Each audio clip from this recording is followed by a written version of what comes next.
Subling nanawagan og tabang ang usa ka Arlen Correces Abonero, usa ka helper nga taga Katalunan Pequeño, Davao City. Kinihuman na-admit ang iyang bana nga si Edgar Abonero. Una niini, magul-anong gibot kang ni Arlene ang kahimtang sa iyang bana nga naka-confine karon sa intensive care unit sa Southern Philippines Medical Center. Kinihuman na diagnose sa sakit nga pneumonia. Dugang pa niya nga nalibot na matud pa niini ang mga nagkalain-lain nga lokal nga ahensya sa gobyerno aron lamang makapangayo og pakitabang apan sa pagkakaron gilimitahan lang una siya sa pagkuha sa maong ayuda. Busa karon lisod gihapon para kaniya ang pagpalit sa mga resetang tambal o apil na ang gatas sa iyang bana nga nagkantidad sa kapin 1,200 pesos.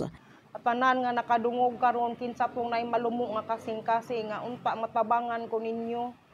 Kay kaning mga resita nga in every 3 days tag 1518 wala jud may ikakaya ani kay wa man ko'y trabaho karon kay gibiyaan man ako akong trabaho kay giatiman ako akong bana nya akong anak wa pa po'y mga trabaho kay nag-eskwela pa man pud.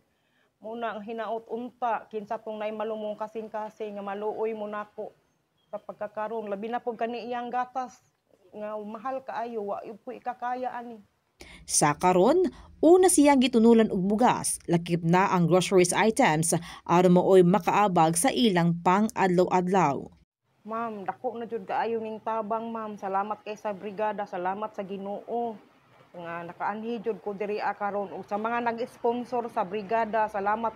Dako na jud kay ning tabang kay sa pagkaon lang jud namo sa kada adlaw ang pagkaon namo.